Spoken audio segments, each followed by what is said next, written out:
Teologia é o tema geral e principal também, não é o tema principal, mas é o tema geral do vídeo de hoje. E o tema específico é Novo Testamento. Por que específico? Porque hoje, quarta-feira, é dia da playlist de Novo Testamento. Então eu estou construindo com base neste livro, que foi um livro de teologia, um dos livros de teologia que eu fiz num curso há um tempo atrás. E eu gosto bastante dessa temática de teologia, né? E hoje eu vou falar sobre Mateus. Eu quero falar apenas sobre o histórico. Apenas sobre o histórico. Não o Mateus, não vou falar sobre a vida pessoal de Mateus, eu vou falar sobre o primeiro livro do Novo Testamento, que é o Evangelho de Mateus. Beleza? A playlist é sobre o Novo Testamento, né? Ele tem 27 livros, o Novo Testamento inteiro é composto por 27 livros e o Evangelho de Mateus é o primeiro. Só fazendo uma breve revisão nos vídeos anteriores, que inclusive eu vou deixar lá no final do vídeo, dá uma olhada no vídeo anterior em que eu faço uma introdução ao Novo Testamento. Mas o Novo Testamento, dos 27 livros, eles são divididos em 4 categorias. Os biográficos, o histórico, aqueles de doutrina e aqueles sobre profecia. Então os biográficos são 4 livros, Mateus, Lucas, Marcos e João. Mateus, Marcos, Lucas e João, os 4 evangelhos. O livro histórico é Atos dos Apóstolos e de Romanos até Judas são os livros doutrinários. E por fim, a última categoria é o livro profético, que é Apocalipse.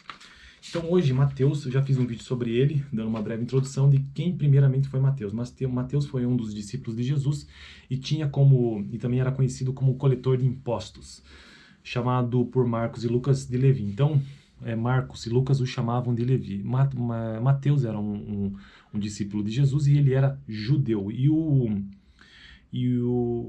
A principal característica desse livro é que ele começa trazendo a genealogia de Jesus, e então ele tenta trazer essa ideia do cumprimento da promessa messiânica, porque quando ele faz essa distinção ou traz então essa descrição, na verdade, da genealogia de Jesus, ele está tentando fazer esse link da promessa messiânica para os judeus de que um dia haveria um Messias, né? E ele faz esse link lá desde muitas gerações, são 42 gerações divididas em 3 grupos, 14 para cada. Isso foi o vídeo anterior, mas vamos ao vídeo de hoje sobre o histórico de Mateus.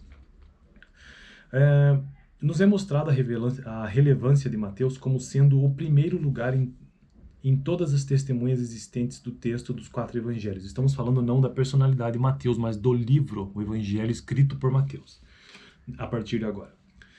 Tasker nos mostra a relevância de Mateus como sendo o primeiro lugar em todas as testemunhas existentes no texto dos 4 evangelhos e em todas as listas antigas dos livros canônicos do Novo Testamento. Assim declara algo incontestável o de evangelista, que era, como nos mostra o evangelho canônico, era uma tradução grega de um documento anterior escrito em hebraico, ou seja, aramaico, pelo apóstolo Mateus, antes que qualquer dos outros evangelhos fosse escrito. Então ele é o mais antigo dos evangelhos. Deixa eu só repetir essa parte.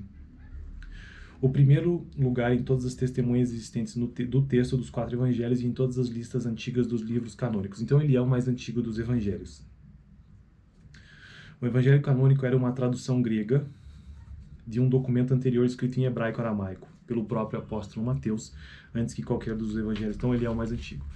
Para Tasker, as palavras de Pápias, ou Papias, e quem é Papias eu não sei, Papias viveu por volta do ano 140 depois de Cristo e nos conta que buscou diligentemente conhecer as tradições dos apóstolos a partir das pessoas que conviveram com eles.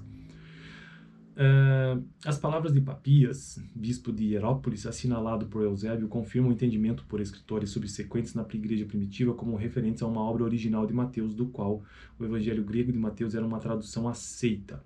Então existiu um evangelho grego de Mateus que se baseou numa obra original de Mateus escrita em aramaico.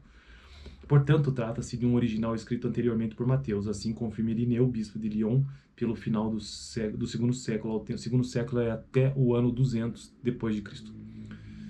Ao tempo em que Pedro e Paulo estavam pregando em Roma e fundando a igreja, isto antes da composição do Evangelho de Marcos. Era o período em que esteve entre os hebreus destacado por Eusébio.